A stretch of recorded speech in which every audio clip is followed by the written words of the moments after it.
Welcome to LJC news TV 46 bulletin ముందుగా headlines. Delhi పర్యటనలో Tamil Nadu CM Vijay కేంద్రంతో కీలక చర్చలకు సిద్ధం.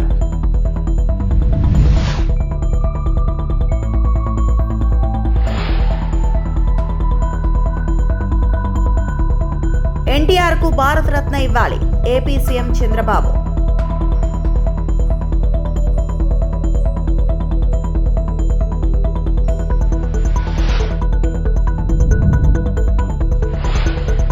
ఎన్టీఆర్ 103వ జయంతి నివాళులర్పించిన జూనియర్ ఎన్టీఆర్.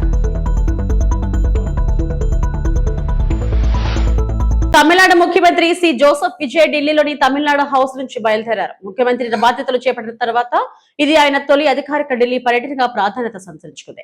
ఈ సందర్భంగా ప్రధాని నరేంద్ర మోడీతో పాటు పలువురు కేంద్ర మంత్రులతో సమావేశమయ్యే అవకాశం ఉన్నట్లు సమాచారం. ఢిల్లీ పర్యటనలో భాగంగా తమిళనాడుకు సంబంధించిన కీలక అంశాలు, రాష్ట్ర అభివృద్ధి ప్రాజెక్టులు, ఆర్థిక సహాయం, అలాగే మోఖేదాటు డ్యాం అంశంపై కేంద్రంతో చర్చించే అవకాశం ఉందని రాజకీయ వర్గాలు భావిస్తున్నాయి. తమిళనాడు హౌస్ వద్ద విజయాన్ని చూసేందుకు అభిమానులు, పార్టీ కార్యకర్తలు భారీగా తరలివచ్చారు.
ఎన్టీఆర్ ఆశయాలకు అంకితమై భావితరాలకు వాటిని అందించడం అందరి బాధ్యత అని టీడీపీ అధినేత ముఖ్యమంత్రి చంద్రబాబు అన్నారు.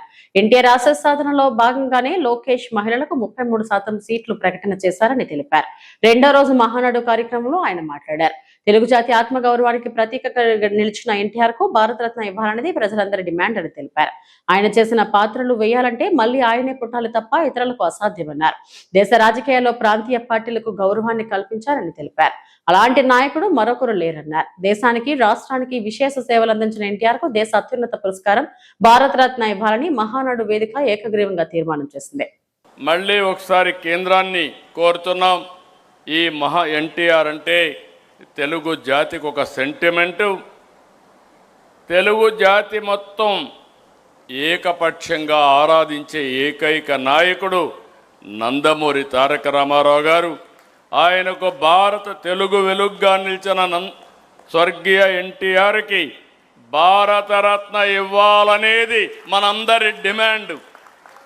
భారత రాజకీయ చరిత్రలో ఆయన సేవలు విశిష్టమైనవి, అపూర్వమైనవి. అందువల్ల తెలుగు ప్రజల మనోభావాలను గౌరవిస్తూ దేశానికి, తెలుగు జాతికి ఆయన చేసిన విశిష్ట సేవలను గుర్తించి భారత ప్రభుత్వం స్వర్గీయ నందమూరి తారక రామారావు గారికి దేశ అత్యున్నత పౌర పురస్కారం భారతరత్నను ప్రకటించాలని ఈ మహానాడు ఏకగ్రీవంగా తీర్మానిస్తుంది.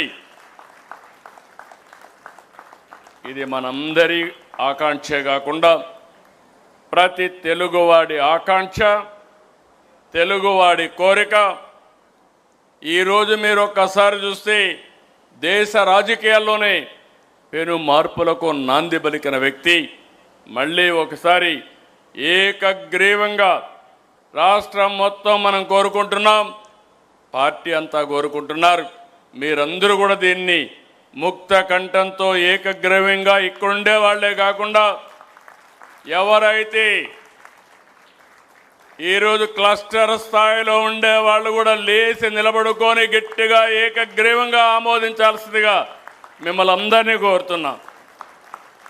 టీడీపీ వ్యవస్థాపకుడు దివంగత మాజీ ముఖ్యమంత్రి నందమూరి తారక రామారావు 103వ జయంతి సందర్భంగా ఆయన మనవడు సినీ నటుడు జూనియర్ ఎన్టీఆర్ నివాళులు అర్పించారు.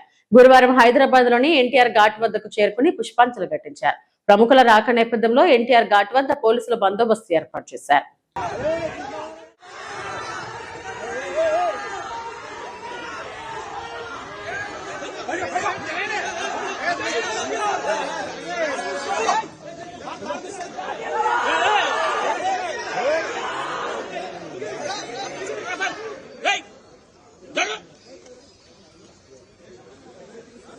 ना मोबाइल जरगो भैया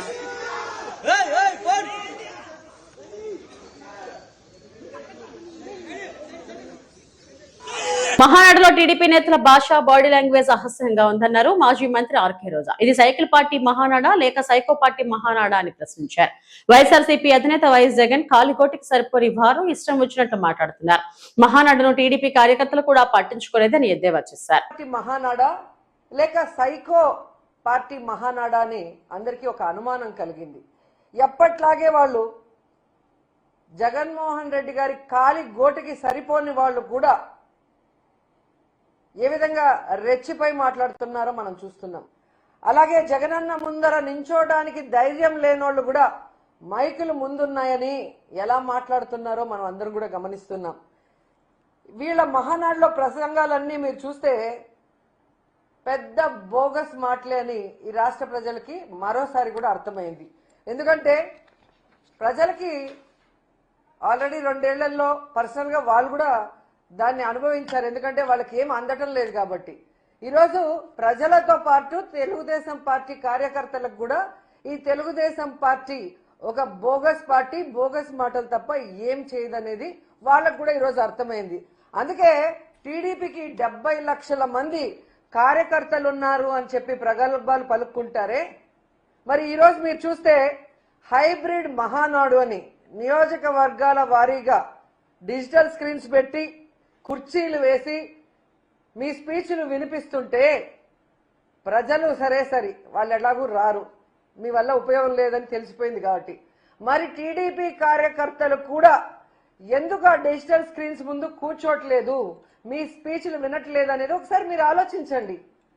ఎందుకంటే ఈరోజు hybrid Mahanadu utter flop Mahanadu అని మరోసారి ప్రూవ్ అయింది. ఎందుకంటే వీళ్ళు బిర్యానీలు ఇచ్చి డబ్బులు ఇచ్చి డ్వాక్రా వాళ్ళని తీసుకొచ్చినా రాలేదు. ఆఖరికి చూడండి, స్టేజ్ మీద ఒక పక్క స్పీచ్లు వస్తుంటే ఓ పక్క రికార్డింగ్ డాన్సులు పెట్టారు. బద్వేల్ నియోజకవర్గంలో ఇది. సో రికార్డింగ్ డాన్సులు పెట్టి డ్వాక్రా మహిళల్ని బలవంతంగా తీసుకురావడానికి ప్రయత్నిస్తున్నారు తప్ప తెలుగుదేశం పార్టీ నాయకులు కార్యకర్తలు కూడా ఈ రోజు తెలుగుదేశం పార్టీ సంక్షేమ పథకాలకు ఆద్యుడు దివంగత మాజీ ముఖ్యమంత్రి ఎన్టీఆర్ అని నటుడు రాజేంద్ర ప్రసాద్ అన్నారు. నందమూరి తారక రామారావు జయంతి సందర్భంగా హైదరాబాద్ లోని ఎన్టీఆర్ ఘాట్ వద్ద రాజేంద్ర ప్రసాద్ నివాళులు అర్పించారు. అనంతరం మీడియాతో మాట్లాడుతూ నిమ్మకూరులో పుట్టడం నేను చేసుకున్న పుణ్యం, ఎన్టీఆర్ నాకు దేవుడు, వారి దయా దాక్షిణ్యాలతో పెరిగా ఫిల్మ్ ఇన్స్టిట్యూట్ లో చేర్పించి చదువుకోమన్నారు. ఆ తర్వాత నేను ఆర్టిస్ట్ గా ఎదిగా అని రాజేంద్ర ప్రసాద్ తెలిపారు. విశ్వవిఖ్యాత నట సార్వభౌమ నందమూరి తారక రామారావు గారు నాకు దేవుడు. ఏదో జన్మ నేను చేసుకున్న పుణ్యం, నేను వారి ఇంట్లో పుట్టడం, నిమ్మకూరులో వారి దయా దాక్షిణ్యాలతో పెరగటం, ఫిల్మ్ ఇన్స్టిట్యూట్లో నన్ను జాయిన్ చేసి చదువుకోవటం, వారి ముందు ఒక ఆర్టిస్ట్గా నిలబడటం, వారిని సంతోష పెట్టడం ఏదో జన్మలో నా అదృష్టంగా భావిస్తున్నాను. తెలుగువారి ఆయన తెలుగువాడుగా పుట్టడం మనందరి అదృష్టం. ఆయన తెలుగువాడు అవ్వడం ప్రపంచ తెలుగులో అందరికీ, తెలుగు వారందరికీ కూడా ఆయన మనకి దేవుడు. ఎందుకంటే ఆయన దేవుడు వేషాలు వేయటమే కాదు, నిజంగానే దేవుడు. ఆయన రాజకీయంలోకి ఎందుకు వచ్చారో తెలియదు కానీ కూడు, గూడు, గుడ్డ ఈ మూడిటికి ఆయన పడిన కష్టం, కళాకారుడిగా నిజంగా ఎంత మహానుభావుడో ఆయన. నిజంగా రాజకీయాలకే మంచి నేర్పినవాడు. ఇవాళ సంక్షేమ పథకాలు భారతదేశంలో ఎక్కడ జరుగుతున్నా దానికి ఆద్యులు, పూజ్యులు, పెద్దలు ఎన్టీ రామారావు గారు. అందులో అనుమానమే లేదండి. ఇవాళ ఎవరికైనా కష్టంలో ఉన్న వాడికి భోజనం పెట్టాలి, అన్నా క్యాంటీన్ భోజనం 5 రూపాయలకు భోజనం పెట్టాలి అంటే ప్రతి మనిషికి, తోటి మనిషికి భోజనం, కూడు, గుడ్డ. ఆయన కళాకారుడిగా ఆయన జన్మ ధన్యం. అంత గొప్ప కళాకారుడు ప్రపంచంలో లేరు. అలాంటి మహానుభావుడు మళ్ళీ ఎన్ని జన్మలకు వస్తారో నాకు తెలియదు. అలాంటి పూజ్యులు, పెద్దలు, వారి వెంట నేనున్నాను అని అది గుర్తే ఈ జన్మకు చాలు. నేను బ్రతికున్నాను అని అంటే ఆయన జ్ఞాపకాలతో ఉండిపోయాను, ఉంటాను.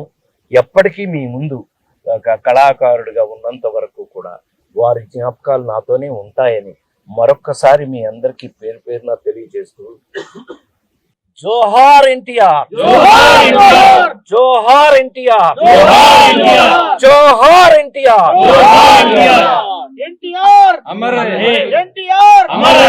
బెల్ట్ షాపులపై పోరాటం చేసిన బీఆర్ఎస్ నాయకులను అక్రమంగా అరెస్టు చేసి జైలుకు పంపారని బీఆర్ఎస్ నేత ఆర్ఎస్ ప్రవీణ్ కుమార్ ఆరోపించారు. స్టేషన్ బెయిల్ వచ్చే సెక్షన్లు ఉన్నప్పటికీ అర్ధరాత్రి వేళ కోర్టులో హాజరుపరిచి జైలుకు పంపడం దారుణమన్నారు. బీఆర్ఎస్ నాయకులను అక్రమంగా అరెస్టు చేసిన పోలీస్ అధికారులపై చర్యలు తీసుకునే వరకు పోరాటం కొనసాగిస్తామని ఆర్ఎస్ ప్రవీణ్ కుమార్ స్పష్టం చేశారు. ప్రభుత్వం ప్రజాస్వామ్య హక్కులను అణచివేస్తుందని విమర్శించారు. ఏ ఊరు కూడా మాకు బెల్ట్ షాప్ కావాలని కోరుకోదు మిత్రులారా. ఎందుకంటే మా అక్కలు, అమ్మలు ఇక్కడనే ఉన్నారు. ఎవరైనా మా భర్తలు గాని, మా పిల్లలు గాని సారే దాగాలని ఎవరు అనుకుంటారా? ఎవ్వరు కూడా అమ్మా ఇది లేకపోతే బాగుండరా బిడ్డ, ఈ 90 ml ఎక్కడి నుంచి వచ్చింది, ఇది గద్దరలాగా తగిలింది, ఈ 90 ml లేకపోతే బాగుండే అంటారు. ఎందుకంటే ఆల్కహాల్ అనేది విషం, అది మొత్తం ఊరినే నాశనం చేస్తుంది. ఈ ఊర్లో యువకులారా మా ఊర్లోకి వెళ్ళి తీసేయండి అన్నారు. దానికి ఈ ఊర్లో వాళ్ళు వీళ్ళు తోసుకున్నారు. ఓకే, తోసుకున్నారు, అయిపోయింది. మరి ఒక వర్గం ఎవరైతే బీఆర్ఎస్ పార్టీ వాళ్ళు ఉన్నారో, బీఆర్ఎస్ పార్టీ వాళ్ళేమో ఆ కౌంటర్లకు వెళ్ళి 90,000 రూపాయలు తీసుకొని పోవడానికి సిద్ధమైనరు, ఆయన కొట్టి తీసుకొని పోతాం బిడ్డ అని చెప్పి ఎఫ్ఐఆర్ రాసిండ్రు. నేను సబ్ ఇన్స్పెక్టర్ ఆఫ్ పోలీస్ గారితో మాట్లాడితే అవును సార్ ఎఫ్ఐఆర్ ప్రకారం చేసినామన్నారు. మరి అందులో పెట్టిన సెక్షన్లు చూస్తే అన్ని కూడా స్టేషన్ లో బెయిల్ ఇవ్వదగ్గ సెక్షన్లే పెట్టిండ్రు. మరి పెట్టినప్పుడు స్టేషన్లోనే బెయిల్ ఇవ్వాలి కదా.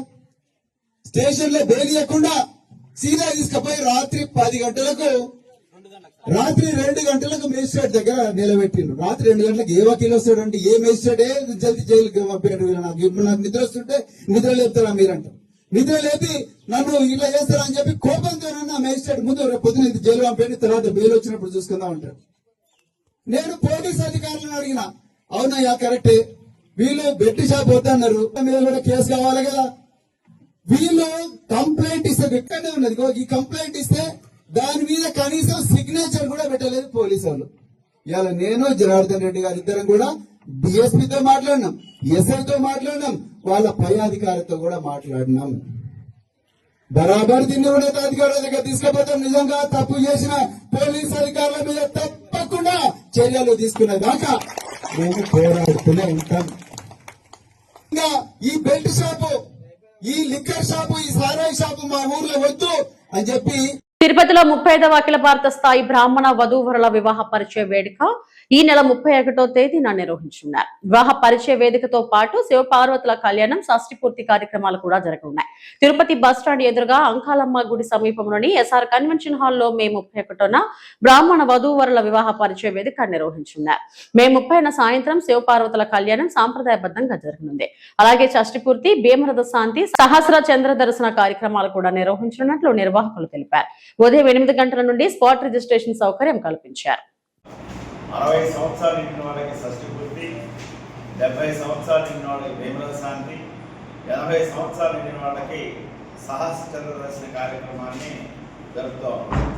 అయితే నా పేరు చిత్రపు రామకృష్ణ శేషగిరిరావు, ఎఫ్ఓబి ఎంఐఎస్ చైర్మన్గా ఉన్నాం.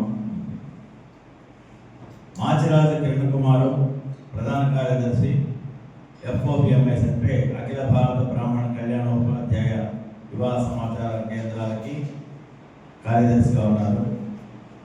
ఎంఎస్ విశ్వనాథన్ గారు కార్యవర్గ సభ్యులు, పెమ్మరాజు కామేశ్వరరావు గారు తిరుపతిలో 35వ బ్రాహ్మణ ఉచిత వివాహ పరిచయ వేదిక ఈ నెల 31/5/2026 ఆర్టీసీ బస్ స్టాండ్ ఎదురుకుండా ఉన్న ఎస్ఆర్ కన్వెన్షన్ హాల్ అంటే పాత తిరుచానూరు రోడ్డులో ఉన్న అంకాళమ్మ గుడి ఎదురుకుండా ఉన్న కళ్యాణ మండపంలో సామూహిక షష్ఠి పూర్తి, భీమరథ శాంతి, సహస్ర దర్శన కార్యక్రమంతో పాటు బ్రాహ్మణ ఉచిత వివాహ పరిచయం కూడా 26వ సంవత్సరం నిర్వహిస్తూ ఉన్నాం.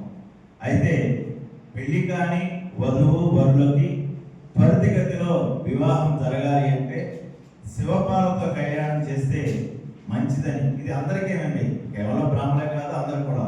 అయితే బ్రాహ్మణులుగా మేము 10 మందికి తెలియజేయాలనే ఉద్దేశంతో బ్రాహ్మణులో వధువులు ఎవరైతే పెళ్లి కాని అమ్మాయిలు అబ్బాయిలు ఉన్నారో వాళ్ళందరినీ కూర్చోబెట్టి 30వ తారీఖు అంటే శనివారం సాయంత్రం 4:30 గంటల నుంచి 8 గంటల దాకా శివపార్వత కళ్యాణం నిర్వహిస్తున్నాం.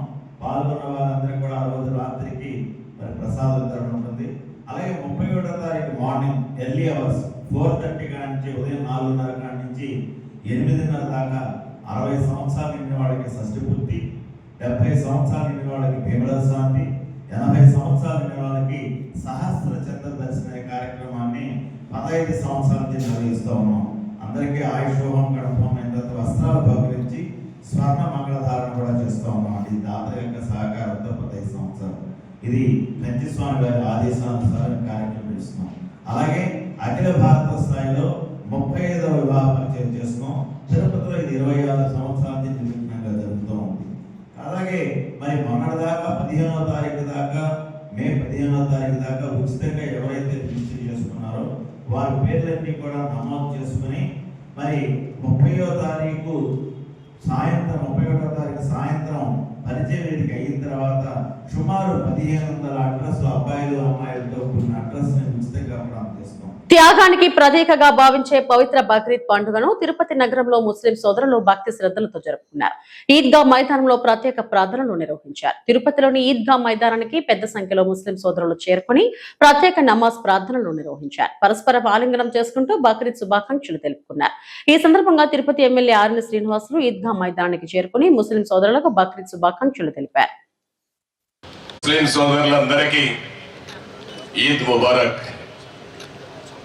రంజాన్ పండుగ తర్వాత అతి పెద్ద పండుగ బక్రీద్ పండుగ. ముస్లింలందరూ కూడా భక్తి శ్రద్ధలతో నమాజులు చేసుకుంటూ జరుపుకునే పండుగ బక్రీద్ పండుగ. ఈ పండుగలో ముస్లిం సోదరులందరూ పేదలకు దానము చేయడం చాలా ముఖ్యం. అటువంటిది ఈ పండుగ రోజు ముస్లిం సోదరులు వారి స్థాయికి తగ్గట్టుగా పేదలందరికీ ఎక్కడికక్కడ దానగుణాలు చేయడం చాలా సంతోషకరమైన విషయం. ఈ యొక్క పండుగను అనుసరించుకొని మనం చేసుకున్నాం. అల్లా ఆదేశానుసారం తన ఏకైక కుమారుడు ఇస్మాయిల్ని బలి చేయడానికి కూడా సిద్ధపడ్డ ఇబ్రాహీం యొక్క కుమారుడు ఇస్మాయిల్ కూడా చేసుకుని జరుపుకోవడం.